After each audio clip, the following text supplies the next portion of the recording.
질의하시기 바랍니다. 네, 과장님 수고 많으십니다. 김봉남 의원입니다.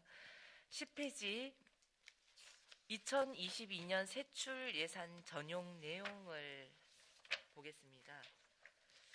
네, 10페이지에 보시면은 사회복지 사업 보조와 관련해서 버섯 사업단 차량 지원이 있었네요, 그죠? 네네. 네.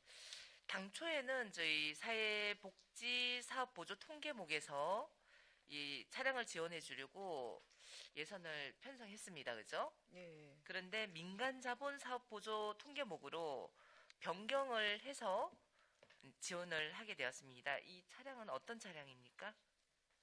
네, 그 자활센터에 그 운영하는 그 버스 사업단이 있습니다. 거기에 대해서 그 필요한 그 운반 차량이 지원을 했습니다. 자활지원센터의 네, 버스 사업단에 버스 사업단에 물품을 뭐 운반 이동하는 차량요. 운반 예, 차량입니까? 예. 그 통계목이 변경된 이유가 있습니까? 이거는 그 당초에 그 설정을 잘못했기 때문에 이거 사업 통계목이 잘못됐다고 해서 이제 민간 자본 보조로 지금 변경을 했습니다. 당초에 설정을 잘못했었습니다. 그럼 이 차량은 군에서 차량 구입해가 주는 게 아니고 민간이 구입하는 거죠? 저희가 보조를 줘서 민간에서 구입합니다. 민간이 예, 예. 하는 거죠? 네네. 그러면 이 자동차세나 취득세, 등록세 이런 거는 민간에서 하는 예, 거죠? 예, 그렇습니다. 다 민간에서 하는 거 네네. 맞죠? 자, 그러면 그 밑에도 보면 저희 목이 변경이 되었습니다. 간병사업단 차량 지원, 검실원실 사업장 지원과 관련해서 간병사업단 요 차량 지원과 관련해서도 똑같이 사회복지시설 관련 통계목에서 민간자본사업 보조로 통계목이 바뀌었습니다. 이 네, 부분도 당초에 예산 편성을 네, 잘못해서 네, 그렇게 된 겁니까? 네, 네, 그렇습니다. 우리가 당초에 예산을 편성할 때는 과장님 사업 목적을 정확하게 이해를 하고 판단을 해서 올바르게 예산 편성을 해야 됩니다. 의회 승인을 받아서 저희들 예산을 편성을 했는데 집행부에서 이렇게 전용을 해서 하는 사례들이 많아지면 안 됩니다. 이 부분은 최소화할 수 있도록 당초 예산 편성할 때 이 통계목을 철저하게 해 주시기를 네, 부탁드리겠습니다. 알겠습니다. 425페이지 저소득층 생활안전 개선 지원 사업입니다.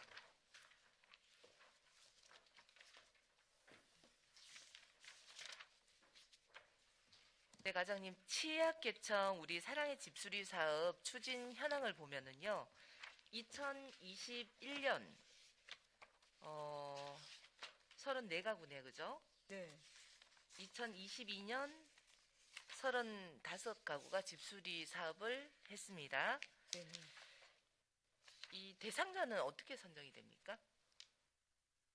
그 각 읍면에 보면은 그 네. 대상자를 이제 선정하라고 공문을 해서 읍면에서 그 취약계층들 또 특히 집수리가 필요한 가정들에 대해서 조사를 하고 추천을 하고 있습니다.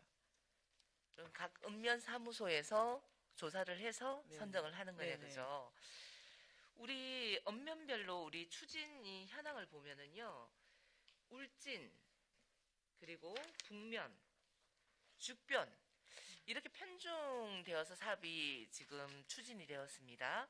네, 네. 그렇게 해야 하는 이유가 있습니까? 대상자 수가 많은 곳에 일단은 더 그 숫자를 더 배정을 했습니다.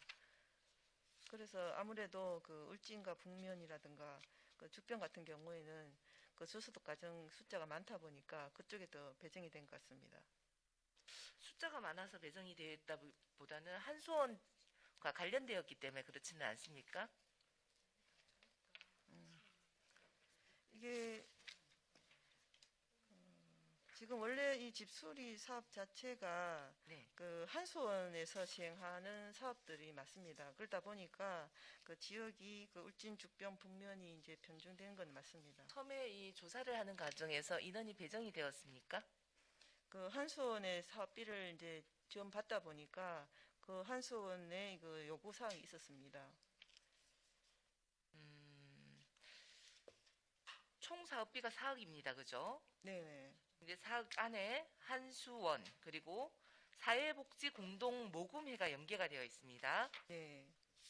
각각 얼마씩 출자가 되었습니까?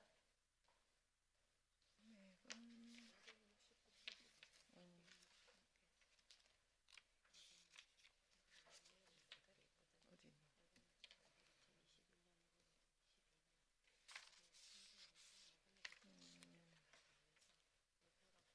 그것도 모금의 사업인데.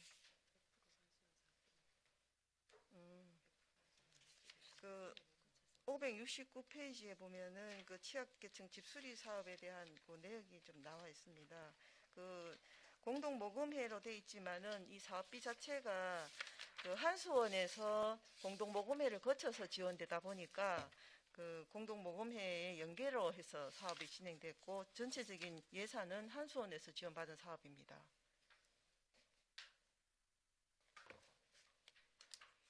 지금 총 사업비 한수원과 공동모금회가 연계가 되었다고 되어 있는데 네네. 돈은 한수원에서 100%다 되고 네. 그걸 기탁을 공동모금회에다 기탁을 해서 그 진행됐습니다. 그러니까 집수리를 하는 거를 네. 여기서 했다는 네. 얘기네요. 그 모금 한수원 그 예산을 공동모금회에 기부를 한 겁니다. 우리가 그 취약계층을 집수리를 하는 부분은 다 울진 국민입니다. 그죠? 이걸 집수리를 할 때 한수원에서 나온 돈으로 특정 지역을 좀 더 많이 하고 하기보다는 군비를 더 추가해서 울진군에 똑같이 해주십시오. 어떻게 이 집수리하는 이 부분에서 어느 특정 지역 이렇게 인원을 많이 주고 작게 주고 이렇게 합니까? 이 집수리하는 부분은 정말 중요한 부분이지 않습니까? 그죠? 복지에서. 그래서 이 부분에서 예산이 좀 군비가 조금 더 추가가 되더라도 좀 협의를 좀 잘 하셔가지고 골고루 지원될 수 있는 방안으로 업무 개선을 요청합니다. 네, 알겠습니다. 네. 그리고 제가 지난 업무 보고 때 그 관련 내용을 몇 가지 질의를 했는데 개선 사항이 진행 사항이 어떻게 되는지 몇 가지 물어보겠습니다. 자원봉사센터와 관련해서 저희 조례와 지금 현재 실시하고 있는 현실의 운영이 잘 맞지 않다고 제가 말씀드렸죠. 네, 그 부분 진행 사항을 조치 사항을 말씀해 주십시오. 네, 지금 관련해서는 조례 개정 준비를 지금 하고 있습니다. 그래서 올해는 늦어서 안 되고 내년에는 꼭 개정할 계획입니다. 네, 그리고 산불 관련 보상금을 받게 되면서 기초 수급자에 탈락되지는 않을까 관련 내용을 제가 또 네네. 질의를 네, 드렸습니다. 맞습니다. 그 네. 내용은 추진 사항이 어떻게 되고 있습니까? 네, 기초수급자 관련해서는 이제 보건복지부와 계속 이제 연결을 했었습니다. 그래서 최종 우리 자료를 보내주고 그 현황을 자료를 보내줬습니다. 거기서는 지침 개정 사항에 대해서 검토를 해서 이분들이 이제 어떤 불이익이 닿지 않는 방향으로 검토를 해주겠다 그런 연락을 받았습니다. 잘 됐습니다. 그래서 이제 확정한 검토 결과는 아직 안 내려왔고 네. 그것이 어떤 방향으로 될지는 아직 확정이 안 됐기 때문에 저희는 네. 지금 어쨌든 기다리고 있는 이분들이 상황이네, 이제 그죠? 혜택을 받을 수 있도록 해달라 그렇게 요청한 상태입니다. 지금 현재 탈락되신 분은 없죠? 여기와 관련해서? 아직은 적용을 안 받았습니다. 네네네. 그리고 지역사회보장협의체 관련해서 그 업무를 좀 파악을 해서 인력을 충원할 수 있는지에 관련된 질의를 드렸습니다. 그 추진사항을 말씀해 주십시오. 네, 지역사회보장협의체 같은 경우에도 그 예산이 지금 한정되다 보니까 인원 충원에 좀 어려움이 있었습니다. 그래서 내년도에도 저희가 어떤 사업을 연계를 해서 그 연계 사업비로 해서 그 인원을 좀 더 충원할 수 있도록 그렇게 할 계획입니다. 네. 그 복지와 관련된 복지의 기본이 또 성립되는 그런 곳 아닙니까? 그죠? 그래서 업무량을 잘 파악하셔가지고 이게 일함에 있어서 또 일이 힘들어서 내가 나간다 이러면 안 되지 않습니까? 그죠? 그런 부분을 과장님께서 파악하셔가지고 제도 개선을 해주시기를 요청드립니다. 네, 알겠습니다. 네, 이상입니다.